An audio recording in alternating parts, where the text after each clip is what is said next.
નમસ્કાર વિદ્યાર્થી મિત્રો, કેમ છો? મજામાં ને? હા, બધાય મજામાં હશે. પણ આ ઓલી પ્રથમ સામયિક પરીક્ષા આવી ગઈ ને ઈ થોડીક મજા બગાડી ગઈ. કારણ કે હજી સુધી આપણે પૂરી કઈ તૈયારી કરી નહોતી. તૈયારી કેમ કરવી ઈ આપણને હજી ખબર નહોતી. હજી તો આપણને એમ હતું બહુ વાગું, બહુ વાગું, બહુ વાગું, બહુ વાગું, બહુ વાગું, બહુ વાગું, બહુ વાગું. પણ હવે પ્રથમ સામયિક પરીક્ષા અહીંયા નજીક આવીને ઊભી રહી ગઈ. હવે મારે કેમ કરવું, ક્યાંથી ભેગું કરવું, કેટલું ભેગું કરવું, કઈ રીતે ભેગું કરવું, કાંઈ મને સમજ નથી પડતી. અને તોય મારે ભેગું કરવું પડશે, તોય મારે સમજવું પડશે, તોય મારે તૈયારી કરવી પડશે, તોય મારે મારું બેસ્ટ આપવું પડશે. પણ મને વિચાર આવે છે કે હું બધાય વિષય કરી નાખું ને આંકડા શાસ્ત્ર મને ન આવડ્યું તો. કારણ કે બોર્ડ વાળા એમ કે છે કે સૌથી વધારે ફેલ આંકડા શાસ્ત્ર વિષયમાં થાય છે. તો આંકડા શાસ્ત્ર મને હજી ડરાવે છે. ક્યારેક ક્યારેક રાતે આંખમાંથી આમ રાતે આમ આંખ ખુલી જાય, ઊંઘ ઉડી જાય. આંકડા શાસ્ત્ર, સ્ટેટિસ્ટિક, સૂત્રો, દાખલા કાંઈ નથી આવડતું. કેમ પેપરમાં લખી 3 કલાક હું પરીક્ષા ખંડમાં બેસીશ કેમ? હેરાન થઈ જઈશ. પણ હવે ચિંતા નહીં કરતા. આ બધા પ્રોબ્લેમનું સોલ્યુશન કેમ થશે તૈયારી, એનો એક સરસ મજાનો ટોપિક લઈ હું આજે તમારી સમક્ષ વિદ્યાકુલ ગુજરાતી પર આપ સર્વે માટે હાજર થઈ ગયો છું. તો વિદ્યાર્થી મિત્રો, ફટાફટ જેણે હજી આ વિડીયોને લાઈક નથી કર્યો એ લાઈક કરી દેશે. જેણે હજી સુધી પોતાના મિત્રોને આ વિડીયો શેર નથી કર્યો એ શેર કરી દેશે. જેટલા પણ મિત્રોએ હજી સુધી પોતાના મિત્રોને આ ચેનલની માહિતી નથી આપી એ પોતે સબસ્ક્રાઇબ કરશે અને મિત્રને આ ચેનલ સબસ્ક્રાઇબ કરવા માટે કહી દેશે. તો લેટ સ્ટાર્ટ, શરૂ કરીએ છીએ. આંકડા શાસ્ત્ર હજી ડરાવે છે, કેમ થશે તૈયારી? જો વાત કરીએ મિત્રો આગળ, તો ચેપ્ટર 1 કેવી આવશે? ચેપ્ટર 1 ની તૈયારી. તો ચેપ્ટર 1 માં હવે તમને પ્રશ્ન છે, 5 ગુણના પ્રશ્નો. ચેપ્ટર 1 માં 5 ગુણના પ્રશ્ન બધાને ખબર છે, સૂચકાંકમાંથી 5 ગુણનો પ્રશ્ન પૂછાય જ. સૂચકાંકમાંથી 5 ગુણનો પ્રશ્ન પૂછાય અને એ પણ પાછો કેવો? આઈએલ, આઈપી, આઈએફ વાળો.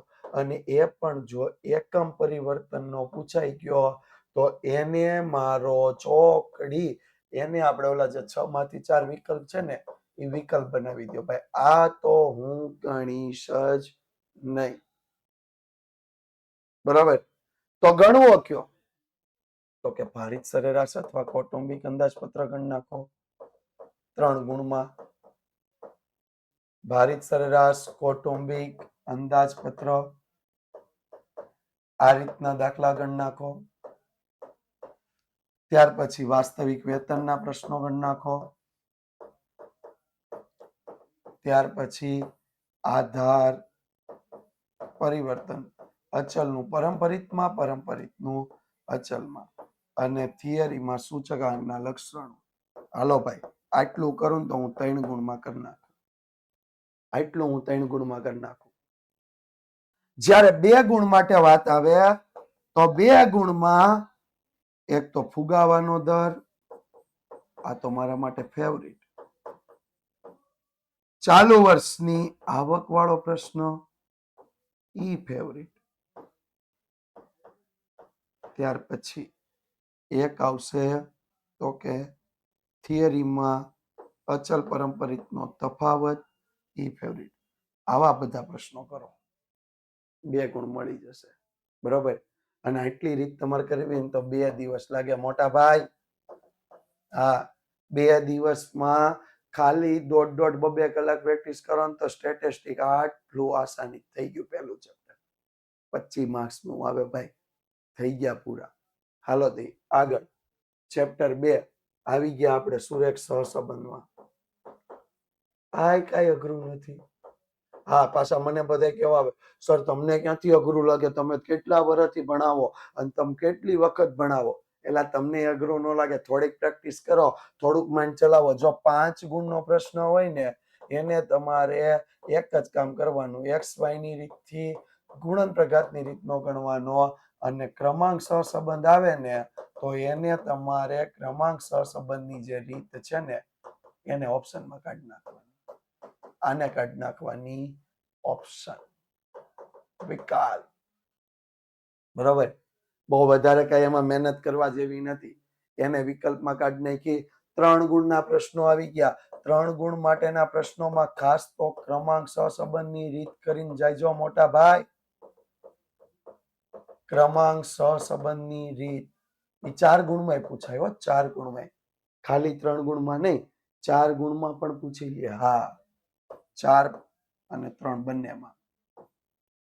ત્યાર પછી થિયરી પણ એક અગત્યની, સહસંબંધના ગુણધર્મો, ગુણન પ્રઘાતના ટૂંકા દાખલાઓ, ગુણન પ્રઘાતના ટૂંકા દાખલા એ પણ પૂછી લે, અથવા પેલા સુધારા વાળા પ્રશ્નો. આવું તમને 3 ગુણમાં પૂછી લે. જ્યારે 2 ગુણની વાત આવે ને, 2 ગુણની મિત્રો સહેજે ડરતા નહીં. એક ઓલા ટૂંકામાં COVXY વાળો દાખલો ગણ નાખવાનો, એની પ્રેક્ટિસ થોડીક કરી લેવાની. ક્રમાંક સહસંબંધમાં તફાવત ને બધું આપ્યું હોય એવો પ્રશ્ન ગણ લેવાનો. હા, બિનદાસ તૈયાર કરીને જવાનું, બિનદાસ તૈયાર કરીને જવાનું. થઈ ગયું, બસ 2 ચેપ્ટર આસાનીથી ક્લિયર. હા, MCQ SQ તો આવશે જ. જો મિત્રો, જેમ તમે અત્યારે અહીંયા વિડીયો સાથે જોડાયેલા છો એમ અમે આખું વર્ષ live lecture, recording lecture, doubt solution, full year study, પૂરા વર્ષનો અભ્યાસ, લેક્ચર નોટ, બેસ્ટ રિઝલ્ટ અને વોટ્સઅપ સપોર્ટ, આ તમામે તમામ વસ્તુ પ્રોવાઈડ કરવાના છીએ. ક્યાં પ્રોવાઈડ કરવાના છીએ? તો વિદ્યાકુલ પર. તો ગૂગલ પ્લે સ્ટોર પર જઈ વિદ્યાકુલ એપ્લિકેશન ડાઉનલોડ કરી નાખો. અને આટલું જ નહીં, આની સાથે સાથે જો તમે સેલ્ફ લર્નિંગ કરવા માંગતા હોય, જાતે પ્રેક્ટિસ કરી અને પરીક્ષા આપવા જવા માંગતા હોય તો પોતે જ તૈયાર કરી શકો એવું સેલ્ફ લર્નિંગ સેક્શન આપ્યું છે યુથ પેપર જનરેશન એપ્લિકેશન પર. આ બંને એપ્લિકેશન ડાઉનલોડ કરી નાખો. એકમાં અમે તમને ભણાવશું, બીજામાં તમે જાતે અભ્યાસ કરીને ભણી શકશો. અમે તમને ભણાવશું, ત્યાં થોડીક ફી હશે, તમારે જાતે જ્યાં પ્રેક્ટિસ કરવાની છે એ એકદમ ફ્રી હશે. તો આવી જાજો. ન ખબર પડે ને તો નંબર છે 9924454400 પર કોલ કરી દેશો. આગળ વધીએ ત્રીજા ચેપ્ટરમાં. મિત્રો, ત્રીજું ચેપ્ટર એટલે સુરેખ નિયત સંબંધ. એલા આ ચેપ્ટર જેને ન આવડે ને એને આખું સ્ટેટિસ્ટિકમાં કાંઈ ખબર ન પડે હો, આખા સ્ટેટિસ્ટિકમાં કાંઈ ખબર ન પડે. પણ જો 5 ગુણનો પ્રશ્ન, તો અહીંયા તમને એક સીધી વાત કરી દઉં. 5 ગુણના પ્રશ્ન માટે XY ની રીતે જ પ્રશ્ન કરી નાખવાનો. 5 ગુણના પ્રશ્નોમાં XY ની રીતે જ પ્રશ્ન ગણ નાખવાનો. કાંઈ ચિંતા કરવાની નહીં. XY જે સહસંબંધમાં કર્યું એ જ નિયત સંબંધમાં ગણવાનું છે. એક જ દાખલો પૂછાવાનો. 3 ગુણના પ્રશ્નોમાં ખાસ કરીને જે ઓલા બોક્સ વાળા છે ને, R ગુણ્યા SY ના છેદમાં SX અને COV XY ના છેદમાં SX નો સ્ક્વેર, આ રીતે જે નિયત સંબંધ મેળવવાના છે ને એ પ્રશ્નો ખાસ ગણવા. અને સાથે થિયરી તો ખરી જ, નિયત સંબંધના ગુણધર્મો, આ પ્રશ્નો ખાસ ખાસ ખાસ ગણી લેવા. ઓકે. ત્યાર પછી 2 ગુણની વાત કરીએ તો 2 ગુણમાં નિશ્ચાયકતાના આંકના ટૂંકા પ્રશ્નો, પ્રમાણિત વિચલન મેળવવાના પ્રશ્નો, આવા પ્રશ્નો ખાસ ગણવા. પ્રમાણિત વિચલન, અચળાંક કોને કહેવાય, આવું બધું ખાસ ગણીને જાવ. હા, હું તમને કહેતા જ રહી ગયો. 2 દિવસમાં આ ચેપ્ટર કર્યું, વધીને 2 દિવસમાં આ ચેપ્ટર થઈ જાય. 2 જ દિવસ થાય મોટા ભાઈ, 2 જ દિવસ. હા, અને 2 નો આપો ને કદાચ 3 આપો તો શું વાંધો છે? 2 જ ચેપ્ટર છે. આગળના 2 ચેપ્ટર આના પર આધારિત આવવાના છે. ઓકે. તો આ 2 ચેપ્ટર બાદ શું કરવાનું છે? તો આગળ વધી જવાનું છે અને ફક્ત અને ફક્ત 2 જ દિવસમાં આ ચેપ્ટરને પૂરું, ખતમ, ફિનિશ. ઓકે. હા, સ્ટેટિસ્ટિક તો કઈ અઘરું છે જ નહીં. આંકડા શાસ્ત્ર કોઈ કહેતું હોય ને કોઈ, તો કોઈને કહી દેજો આંકડા શાસ્ત્ર મને બિલકુલ બીક નથી લાગતી. આંકડા શાસ્ત્ર અઘરું છે જ નહીં. આંકડા શાસ્ત્ર ઇઝ વેરી ઈઝી. ત્યારબાદ ચેપ્ટર 4 સામિક શ્રેણી. ચેપ્ટર 4 સામિક શ્રેણી. જો 5 ગુણના અહીંયા બે પ્રશ્ન ગણવાના. એક તો ન્યૂનતમ વર્ગોની રીત, એને આપણે એક્સ વાય પરથી આપણે કઈ રીત બનાવવાની, ટી વાય ની રીત. અને ચલિત સરેરાશમાં બે, 4 અને 5, 4 અથવા 5, આની પ્રેક્ટિસ કરવાની. એક દિવસ આખો આ 3 વસ્તુને આપવાનું. જ્યારે 3 ગુણ અને 4 ગુણ માટે થિયરી અગત્ય, થિયરી અને 3 વર્ષની ચલિત સરેરાશ, 3 વર્ષની ચલિત સરેરાશ. આટલું તમારે 3 ગુણ માટે કરીને જ આવવાનું છે. Okay, done, clear. હજી 2 ગુણમાં, તો 2 ગુણમાં પણ થિયરી, બધાયના ગુણ મર્યાદા તૈયાર કરી નાખવાના. દરેકના ગુણ અને મર્યાદાઓ, દરેક રીતની ગુણ અને મર્યાદાઓ તૈયાર કરી નાખવી. આટલું જ આવવાનું છે. हाँ, इससे अच्छा और इससे सस्ता कहीं नहीं आने वाला है. જો કેટલું આસાન છે. વધીને 2 દિવસ, વધીને 2 દિવસ. હો હા સર, તમે બધું જ આપી દીધું. પહેલો ભાગ તો આસાન હતો, તમે કીધું આમ કરી નાખશું. પછી એમાં 70 આવી છે, 75 આવી છે. અમે તો 95 લાવવાનું વિચારીએ છીએ. એલા 95 લાવવા હોય ને આવી જાય, આવી જાય, આવી જાય, આવી જાય. ખાલી સંભાવનામાં ધ્યાન દેવાનું. પણ સંભાવનામાં શું કરવાનું છે? સંભાવનામાં બધું નથી કરવા બેહવાનું. નો થાય, ભેગું નો થાય. આમથી પાણી હેલું આવતું હોય ને તો ત્યાં પાળ બાંધવા નો બેહાય, ત્યાં ભાગવા કરાય. વાહન ગોતાય, ભાઈ હાલો આપણે કઈ બાજુથી છટકી શકીએ છીએ. તો સંભાવનામાં જો 3 ગુણ અને 4 ગુણના પ્રશ્નો છે ને, એના માટે તમારે યોગ ઘટનાના પ્રશ્નો ગણવાના. આ બહુ ઈઝી છે. શરતી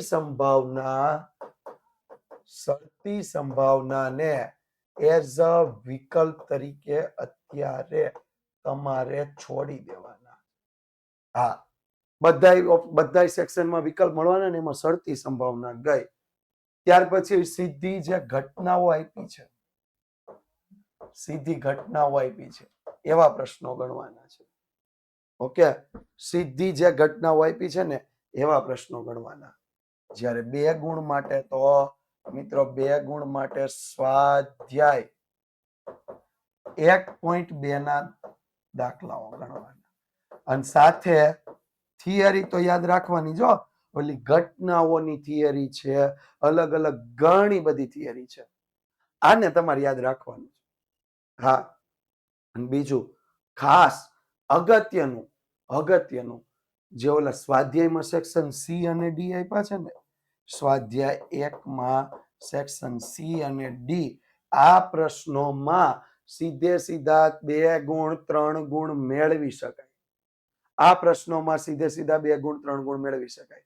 એટલે આના ઉપર થોડુંક વધારે ભાર આપવાનો, થોડુંક વધારે ગણવાનું. મેં તમને કહી દીધું વિકલ્પ કયા કરવા, વિકલ્પમાં કયા છોડી દેવા, આવું બધું જ સમજાવી દીધું.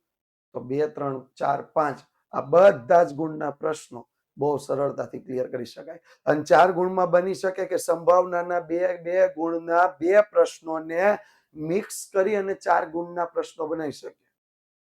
તો બહુ આસાન થઈ જશે આપણા માટે. ઓકે, તો બસ આટલું કરી નાખો એટલે આંકડા શાસ્ત્રનો ડર ખતમ. 100% તૈયારી, 100% ફૂલ પ્રૂફ તૈયારી. ઓકે, તો ફરીથી મળીએ છીએ વિદ્યાકુલ ગુજરાતી પર એક નવા ટોપિક સાથે, નવા વિડીયો સાથે. ત્યાં સુધી જોડાયેલા રહેજો વિદ્યાકુલ ગુજરાતી સાથે. આ વિડીયોને લાઈક કરતા રહેજો, શેર કરતા રહેજો અને આ ચેનલને સબસ્ક્રાઇબ કરતા રહેજો.